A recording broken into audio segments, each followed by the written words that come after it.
Hey guys, Nigeria is bleeding. Okay, I've been looking for an opportunity to talk about what's going on in Nigeria, and I just don't know what to say, because it's like, what do you say about this? Like, how, like, I am so angry right now that I cannot talk. Like, literally, like, I am so angry, and I'm the type of person I am. When I'm angry, right, nothing comes out well, right? Nothing comes out right. And it's just so painful seeing everything that is happening. You know, we are here, we are all the way here, but my family members are there, my parents are there, my siblings are there. Like, this is not like, oh, extensive family members. I'm talking about my immediate family members. These are my family members that are in this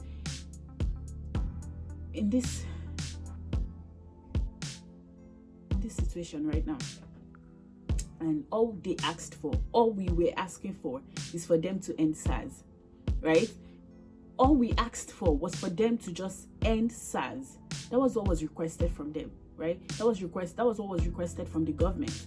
And guess what they did? They released military and soldiers onto the road to kill protesters, to shoot at random people. Like, it's not even like, oh, okay, arrest protesters or anything. They are killing people. They are shooting and killing people. And that's not even enough. You know what people are now doing? People are breaking into houses. They are destroying properties. They are destroying people's homes. They are destroying people's livelihoods, their jobs, their stores where they sell stuff. People, there's chaos going on right now.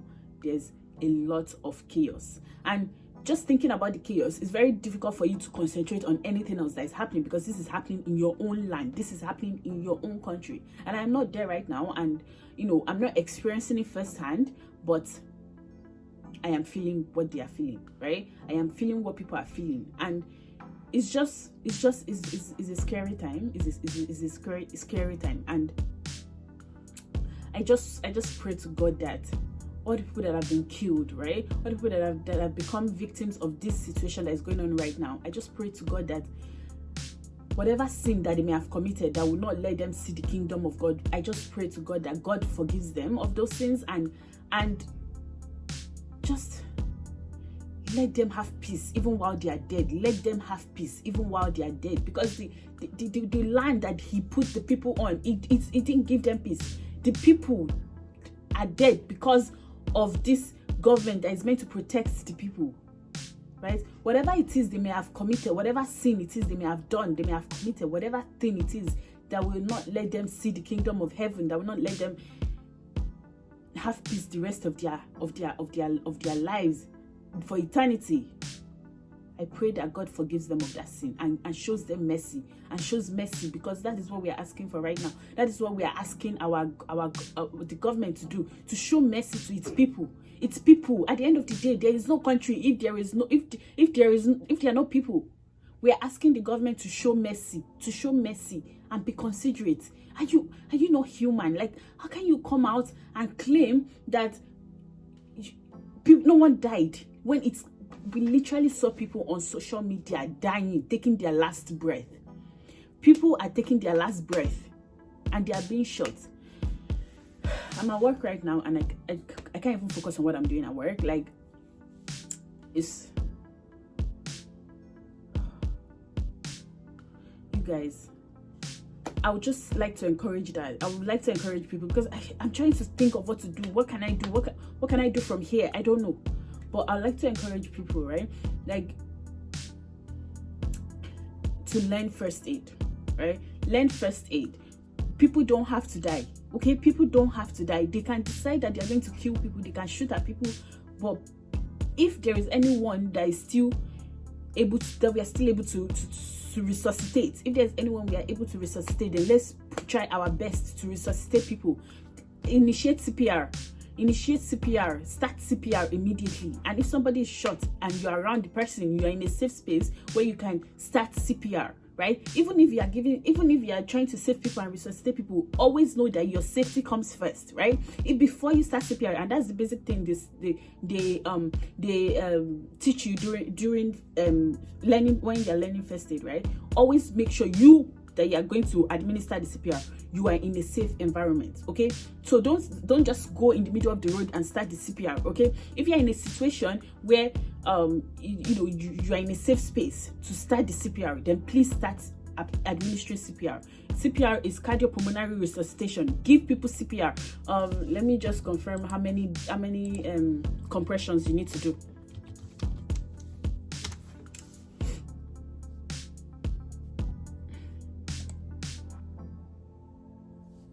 Okay.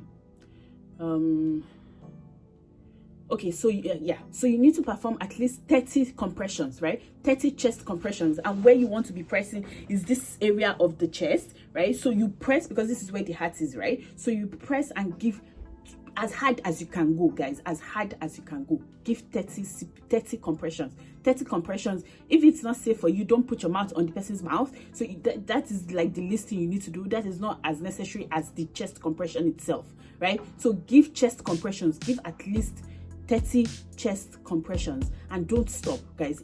Make sure you're in a safe space. Before you do anything, make sure you are in a safe space, and continue giving the CPR until help comes around, right? So while you're still giving the CPR, make sure you are trying to call the ambulance. Make sure you're trying to get emergency first responders. Make sure you are calling people while you are administering the CPR, because it can go on for long and you can get tired, okay? So if there are people around you that can help you, start to administer CPR.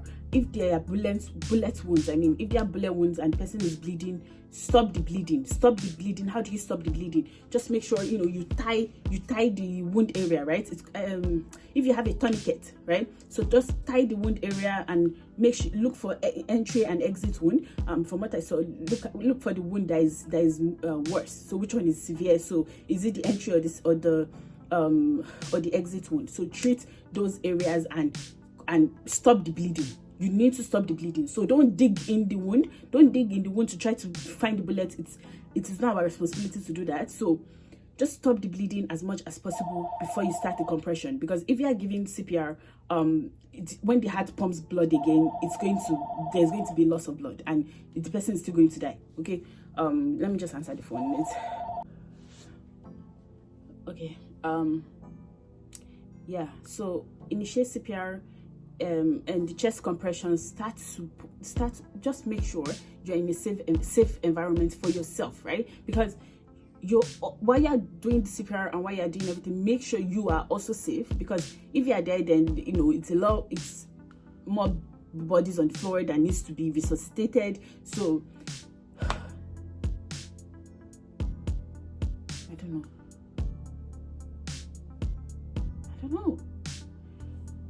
This what is happening right now is so unnecessary, and I'm thinking about it and I'm like, this didn't have to happen. Like, it didn't have to get to this point. We did not have to get to this point. Our people did not have to die. And oh God, I keep zoning out, because it's like it's too much to handle, right? And everyone, I would like to, everyone, make sure you're also taking care of your mental health. If you need to take a break, I know it seems like, we cannot take a break now, we need to keep going, we need to go at full force. Take a break, take a breath. Like, I'm just taking like deep breaths, and I'm not even there. Like, I don't even know what people there are going through, what people there are experiencing, and I'm here like, I'm almost having a panic attack. And it's like, oh God, what do people there do? What would they do? I can't.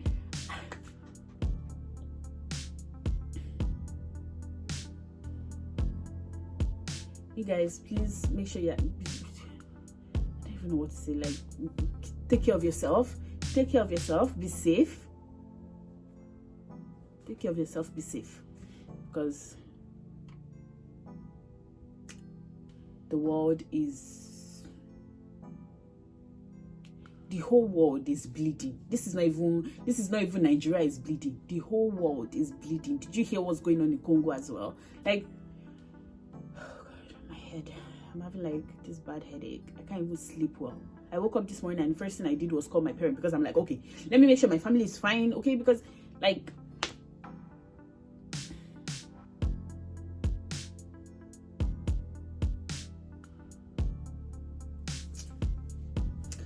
okay, just last few words.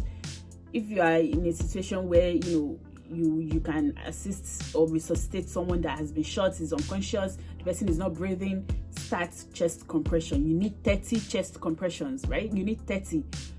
If you can find a barrier between your mouth, like you can use to as a barrier, something as a barrier you can use to protect your mouth from the other person's mouth.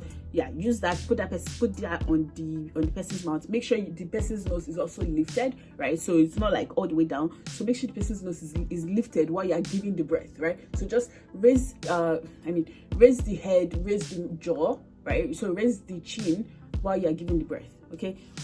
Thank you guys, and please be safe. Okay, please be safe. This things are happening. Okay, things are happening, and you need to be safe. You need to protect yourself. You need to protect your families. People are not playing here. People are not playing here. Okay. Thank you guys for watching, and yeah, bye.